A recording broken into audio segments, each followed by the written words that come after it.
cette capsule, nous allons parler des difficultés alimentaires de l'enfant et des propositions que nous pouvons lui faire sur un temps de repas. Alors que nous disent les études à ce sujet?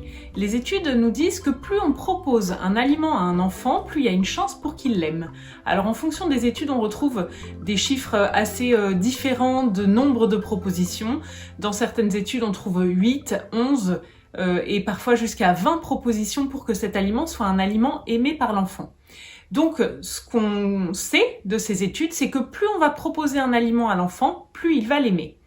Et à côté de ça, on entend souvent la phrase « il ne faut pas forcer l'enfant ». Alors, bien sûr, il ne faut jamais forcer un enfant qui présente des troubles alimentaires.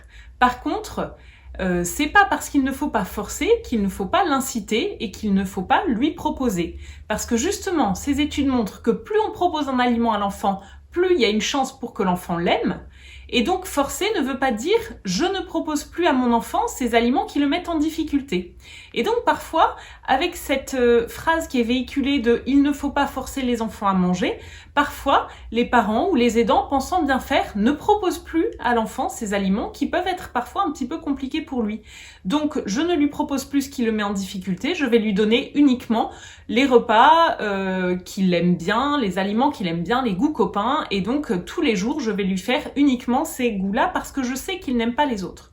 Sauf que si je ne lui propose jamais d'autre chose, la chance, l'espoir pour qu'un jour il mange autre chose ou il se tourne vers autre chose se réduit parce que du coup si l'enfant n'est pas confronté à cet aliment, s'il ne le rencontre pas, s'il ne s'y habitue pas de façon pluriquotidienne, il y a peu de chances pour qu'un jour il l'intègre dans son répertoire alimentaire.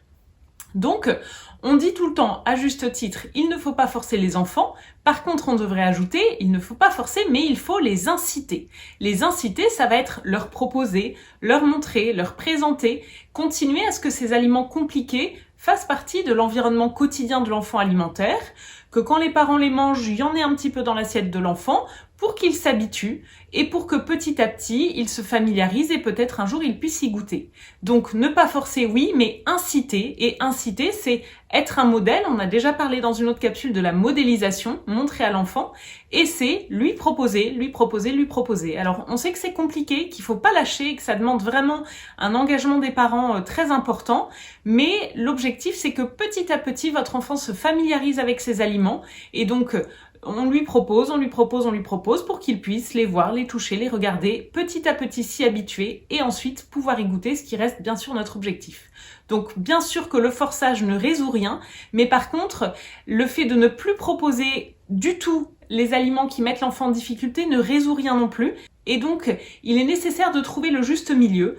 Pour ce juste milieu, il est souvent nécessaire de se faire accompagner par un professionnel de santé.